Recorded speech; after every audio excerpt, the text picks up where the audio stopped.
dito yung magiging cedar na makakrack yung wall or maglulus yung soil. Yung concrete sa concrete cover na 4cm.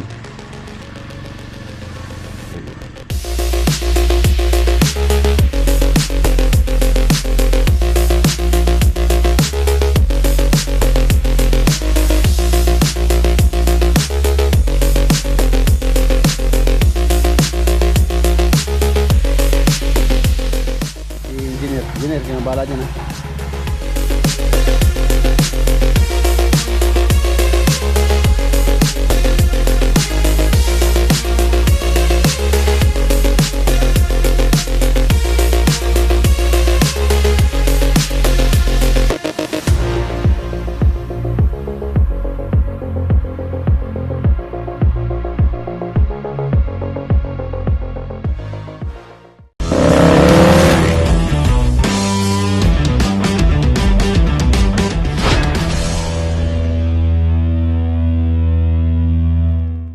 Good morning. Ayun mga boss, nandito tayo sa sa breeder ni Lolo Boy. Kulungan. Ayun, yung kulungan. Kulungan ng mga manok. Yung pangangalaga namin dun sa loob para mailipat dito. Ayun, hindi pa siya tapos. Ayun. Ang ganda ng kulungan ngayon ni Lolo Boy. Oh. Ayun, wali magiging ano po ito. Tatlong division sa rito tapos sa paron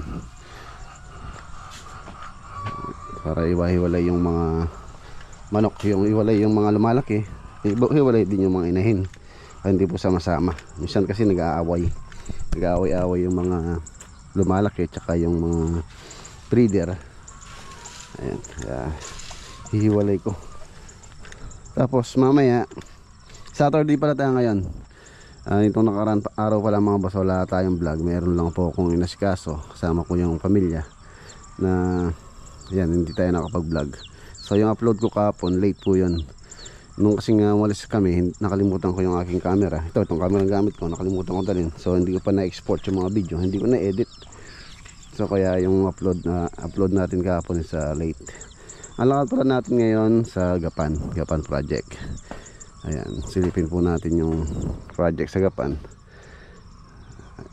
Tapos mamaya, dahil half day lang naman, bibili ako ng tawag dito, yung pampatay ng damo, spray. Ayun mga boss, halos sana pa lang, ilang araw pa lang yan. Ayun na, ang bilis lumaki ng damo dahil nga naulanan. So yun, lumalabong. Ayaw kong lumaki mataas dahil mahirap nang linisin pagka ganun.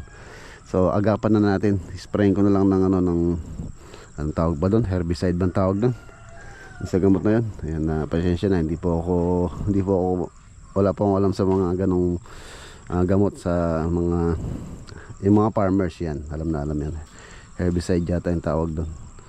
Magtatanong na lang ako dito sa agri supply dito kung ano yung magandang pampatay ng ganyan damo, ganyang klaseng damo para may sprayin kung gandun.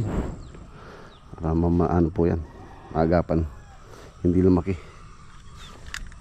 Ano tayo dito ng ratilis, pagka lumaki ito presko na rito.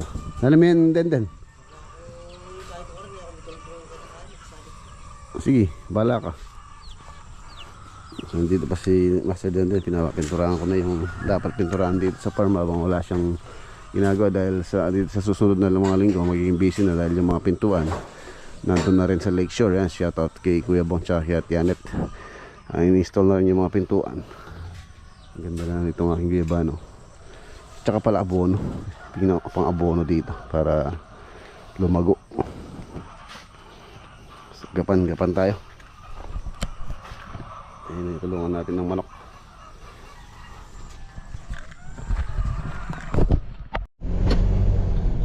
Okay, ayan mga boss, on the way na tayo. Gapan project po tayo ngayon. Ayan, nandito na tayo mga boss. Pinapunta ko rin si Utol dito para ma-check namin na buto yung project. Nandito rin po si Utol. Saturday ngayon, so maaga po tayong uuwi mamaya. Inaasintahan nila itong bakod.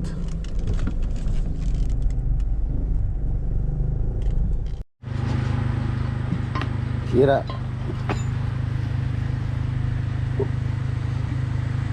Hindi naman.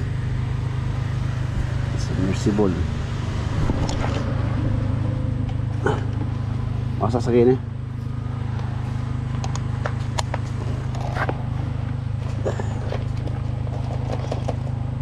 Wala, sira itong submersible. Wala nga eh. Flat, Philip or flat screw. Sira ang submersible pump.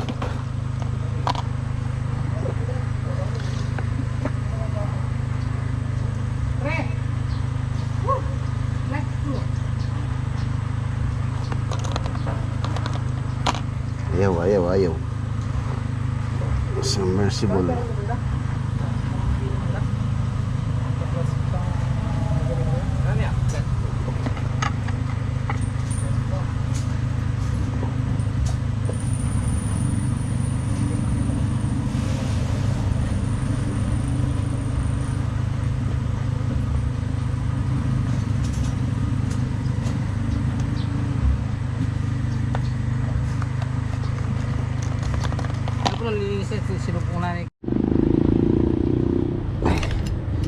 Ayusin ko muna. Tingnan natin kung anong naging problema nito.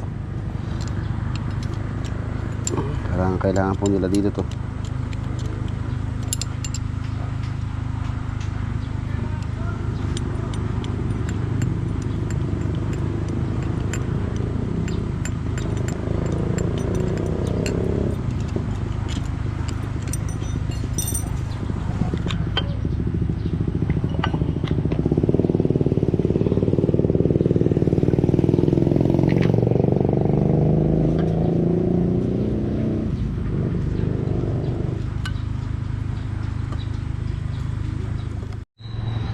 Okay naman yung kanyang floating switch. Ayan, sunog yung motor, yung kanyang armature. Mas hindi wala kung nakikita yun. Yung tulad din sa kabila, okay. Ayan, kabila din. So ayan, isa nangitim na. Wala. Nasaan yata ang bili ko dito? Kulang 10,000. Tingnan natin kung ano pa to. Pa-rewind. Inco 1.5 horsepower, 1,100 watts. Yan, ito na po yung bakod. So nasintahan na nila, pero hindi pa yan yung level nya. Tapos meron pang beam yan. Tapos pinapa-double check ko kay Utol yung mga linya para pagkaangat isa na po yan, nasa alignment na. Kailangan sa ibaba pa lang, kailangan na pulido na para pagkaangat walang maging problema sa alignment ng mga column. Tapos yung mga wall footing, meron pa pong wall footing doon kung saan yun yung mga partition. Ayan, partition. Ayan, tie beam, nakapagbuhos na rin sila. Halos dito na lang sa area na ito yung hindi pa nabubuhusan. Tapos sa CHB, and then another beam pa po yan sa elevation namin. So yun yung tie beam, and then sa elevation ano pa po yan, beam, plinth beam naman tawag doon, plinth.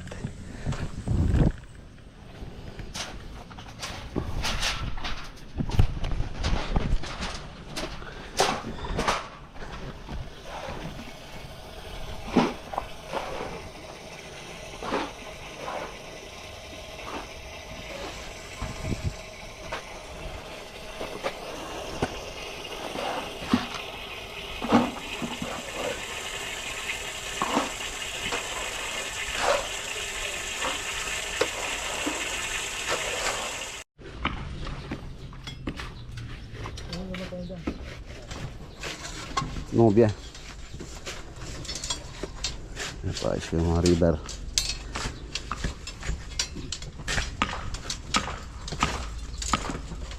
Ayan.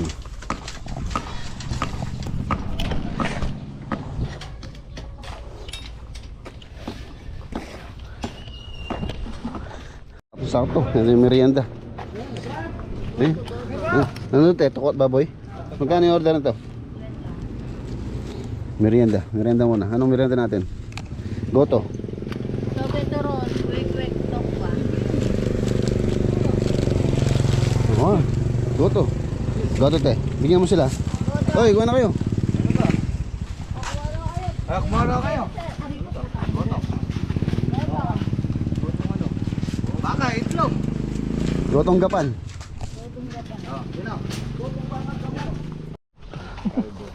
Wala ng baka eh. May isa pa. Itlog. Meron pa ang baka? Meron. Eh, baka. Ano lang. Dadagdagan mo yung laman at maraming Chara. sipa. Sarap eh. Ano to, soft drinks? Ay, tito Oh, po. ano ka?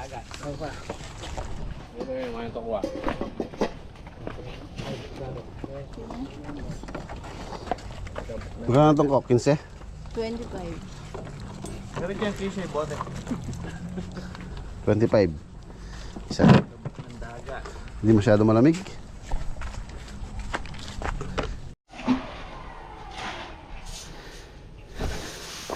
Yan mga boss. Nauna pang nakasinta yung bakod. Yan na po yung bakod. So, ano na po ito? Beam. Beam na yan. Yung kasing elevation nito mga boss. At least mataas lang po siya ng 35 cm dun sa sidewalk. So hindi naka-level nitong bahay. Magkaka-step kasi siya rito. So mas mataas po yung pinaka-bahay. Tapos ang ginamit namin dito, number 6 na CHB. Ayan, para mas matatag. Medyo mataas lang siya dun sa may bandang likuran. Dahil mababa po yung lupa dun sa bandang likuran. Tapos ayan, nakapag ano na sila ng tie beam, buhos. Ano, tibay nito. Hanggang ilalim to, buhos to. Itong dito sa part na to. Ayan yung tie beam. Tie beam. Tapos ito, wall footing. Ito po yung sinasabing mga wall footing. Meron pa lang ano sa plano, may pagbabago. May changes. Dito yung magiging changes niya. Saka yung sa isa doon. Alam naman ng po ni owner na mayroong pagbabago. Bye. Yan, napaka ano din itong tie beam na to, napaka importante din pagka po malaki yung bahay. Ang tulad yan, connected yung mga footing, connected sila. So hindi siya basta-basta gagalaw. Di tulad ng walang tie beam, pagka poste lang siya. Ayan, pagka lumindol, may posibilidad na gagalaw yung fondasyon. So doon mag-umpisa yung problema. It's either na makakrack yung wall or maglulus yung soil tapos magbababa siya. So yung pagka may tie beam, parang paan na connected, hindi siya basta-basta gagalaw. Ayan. Bungalow lang po ito, bungalow house. So napakatibay niya. Yung kanyang pundasyon parang pang second floor na rin kung tutusin. Tapos yung mga poste namin, tulad ng design sa plano, which is sign and seal daw mga expert or mga professional, isa sinunod natin yung kung ano man yung nasa plano, yung mga detalye. Ayan. Tatlong klase yung poste. Meron tayong maliit dito sa area na to, tapos may malaki doon, may 16mm, may 12mm, may malapad, may makitid. At tulad dito, ayan o, medyo maliit lang yan, 12mm. Sa mga bungalow house lang, sa mga bungalow house naman po halos 12mm po, okay na yan, 12mm. Kaya ito, pero ito meron siyang 16, and then yung kolong nga hindi pare-parehas, meron malaki, may maliit. Ayan. Tulad nito 12mm. Ang size nito is 30, ayan yata to, 20 by 30. Ayan. Siyempre meron tayong concrete cover na 4cm yung kabila. Ayan, kanyang mga lateral ties up.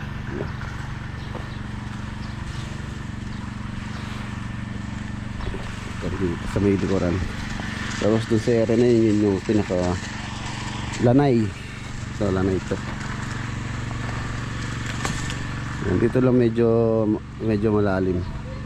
So tatambakan po ito. Ang problema dito, ang inaalala ko, pagka naangat na to, for example wala nang dadaanan yung tambak, so marami-rami or mahirap ng tambakan to. Medyo mataas po kasi ito eh. Tingnan natin kung papa-level ko muna sa kalsada, kung kaya pumasok ng truck dito na dito idam yung tambak. Ano natin, tingnan natin kung kayang pumasok yung truck dito sa likod.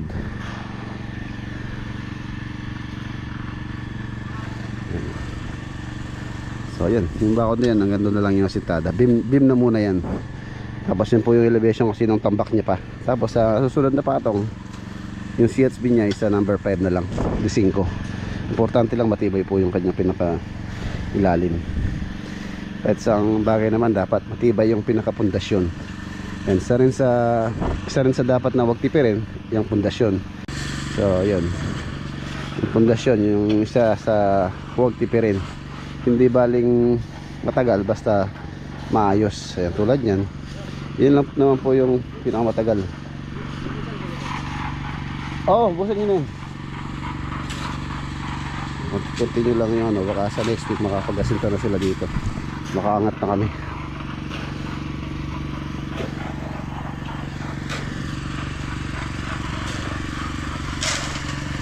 Ayan, mga wall footing.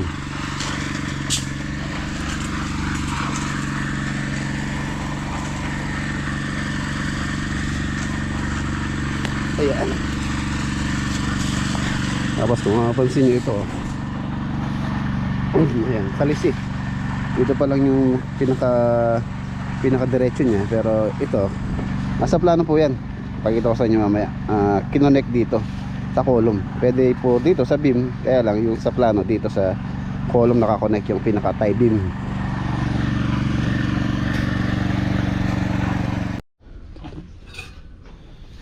Inom tayo ng malamig na water galing Pasig River.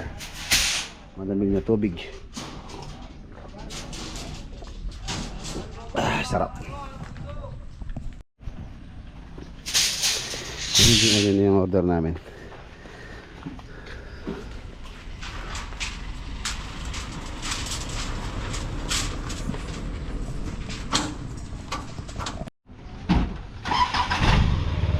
Sa ibang mga subdivision, mga boss, bawal na bawal po yung maglagay ng ganito sa ano, sa sidewalk. Tulad dito, ito sidewalk po yan. Bawal na bawal po, tulad ng yun. Buti na lang dito sa subdivision, mabait po yung mga homeowners dito. Meron po silang konsiderasyon kasi mga boss, actually gipit na po kami dito. Kung hindi po pumayag sila na maglagay dito, so gipit na gipit tayo. Ito naman bakanting lote. Pinaparenta naman po ito, kaya lang napakalaki naman nung asking nung may-ari dito. Ang gusto niya, rentahin namin to 8,000 daw monthly, which is hanggang dito lang yan. Dalawang lote pa po ito, hanggang dito lang yan.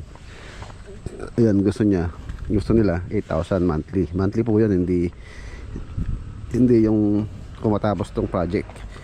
So napakalaki, para tayong nagupa din ng apartment na may structure na. Ito, bakanting lote lang, monthly 8,000 yung asking. Grabe naman. Sabi nga nila Ate LB, ayun pong kapatid ni owner, grabe naman po yung may-ari dito. So siyempre hindi naman natin sila maano, dahil sa kanila po yan. Kung gano'n gusto nila, yun yung hindi natin pwedeng tawag dito, pwede tayong umayaw siyempre. Kasi kung for example 5 buwan kami dito, so 8 times 5, edi nasa 40,000 na yun. Guruin mo yung 40,000. Ayan.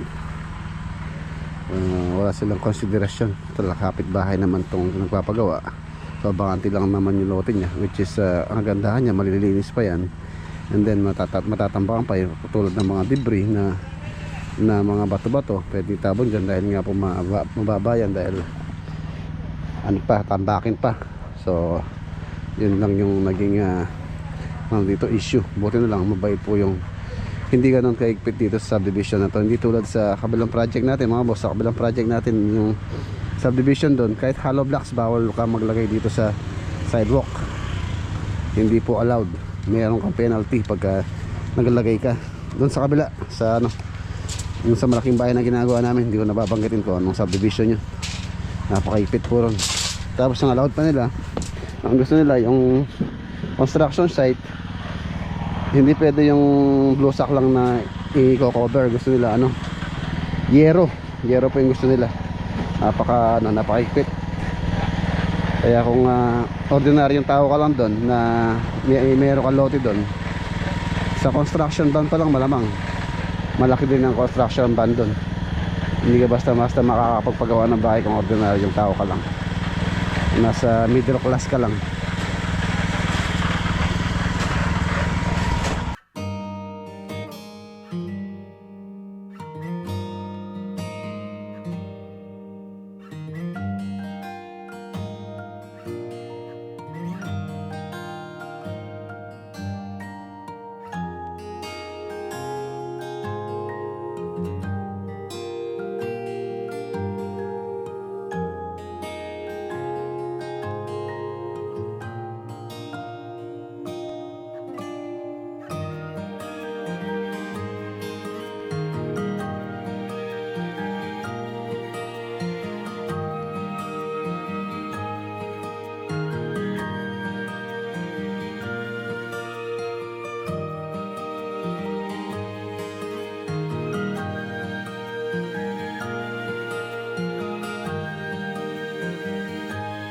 Basira natin sila. Ayan si engineer. Engineer, kinabala niya na.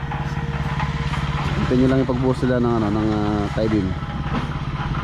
Para next week makapag-asinta na tayo dyan. No? Angat na. Dito lang tayo na magkaabot na medyo matagal lang. Pagka na umangat na yan, mabilis na tayo dyan. Yan lang yung matagal. Ang pagpundasyon. Okay. Sige na. Magpakabait kayo ha. Nandito na tayo. Bumili po ako ng ano, spray ng damo. Tulad ng sabi ko kanina, spray tayo, herbicide. Ito yung nabili ko. Ito yung sinadjust sa agri supply, Elite Align herbicide, group 10 herbicide, glufosinate ammonium 1 gallon. So yung mixture daw nito, itong ganitong isang, ito yung gagamitin kong spray. Isang lahat ng sardinas daw, isang ganito, puno yan. Yan, 20 liters. Tapos sira ito, bumili din ako ng ano, hose. Ito, wala na ba yung hose?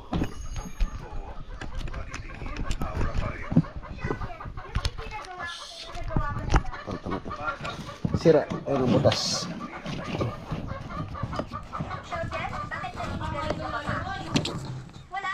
Ito.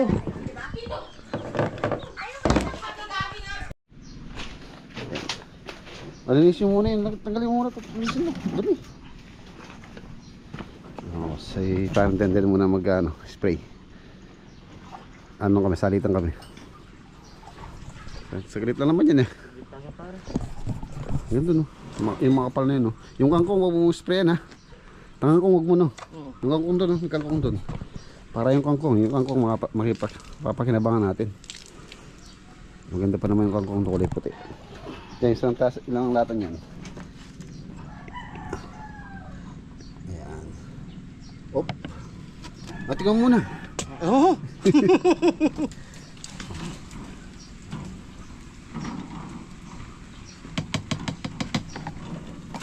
Ito, parang hindi masok yung ano. Yung dami-dami, parang hindi babara yung ano. Puno. Wala mo yung ano, lata. Puno daw. Namamatay kaya ang dam na yan. Namamatay yung para.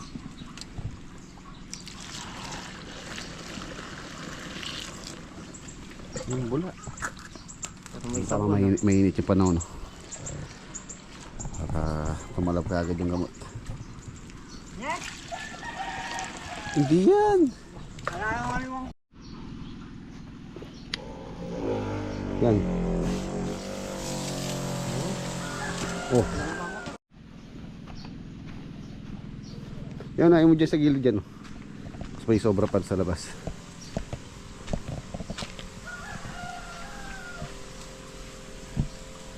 Wala daw pinipiling damo yun eh. Hindi ko alam kung ito.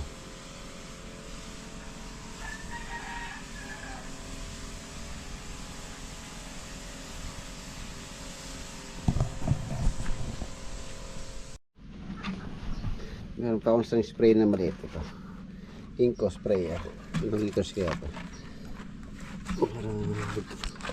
Parang spray din tayo. Yun.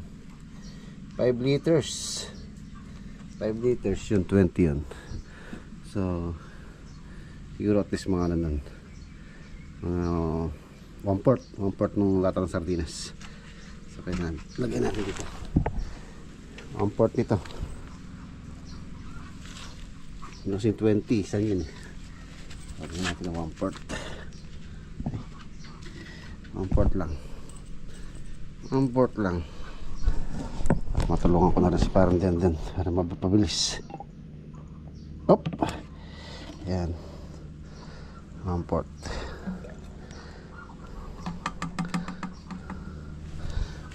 Effective kaya to?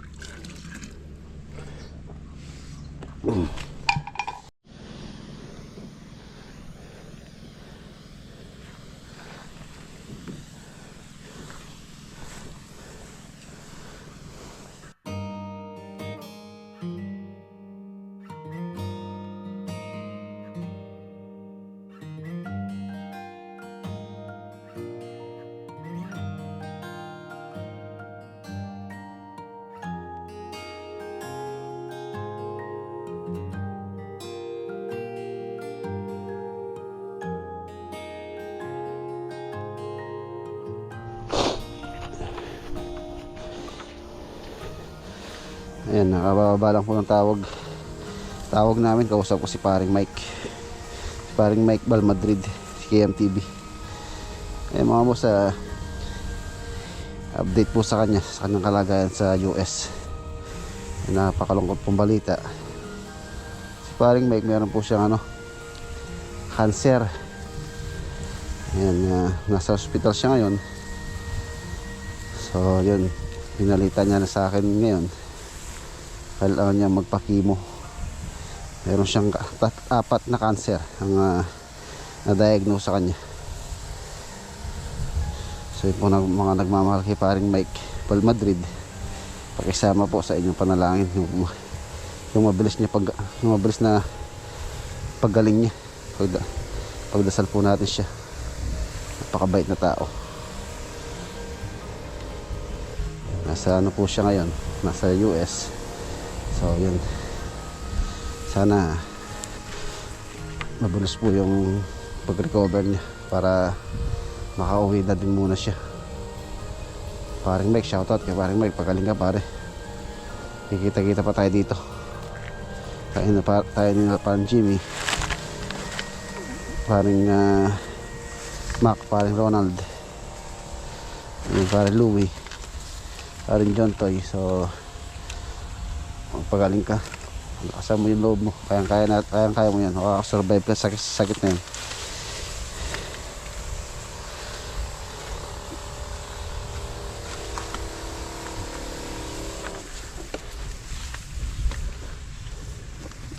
Nakakalungkot po na nangyari kay paring Mike. Biruin nyo, 4 na cancer daw yung sa kanya, na diagnose cancer. Malaki pong binagsak na katawan niya. Kung makikita nyo lang yung dating itsura niya, tsaka ngayon halos butot balat na lang. So sana gumaling po siya. Ayan, ito yung sinasabi kong kangkong. Ayan mga boss. Oh. Diba? Oh, puti. Yan yung mga binibenta sa palengke. Ayan. Ganda rin to kung hagisan mo lang ng patabayan, tatabayan. Kangkong. Hindi ko pinapaano kay Panden din. Kaya namin dumami. Ito lang, tanda mo na to. Ito. Ini. Ito, patayin natin to. Tanda mo yan. Kangkong taba oh. Oh? Hindi. May tinira yan. Bah, tirami. O ini. Ah, tirami.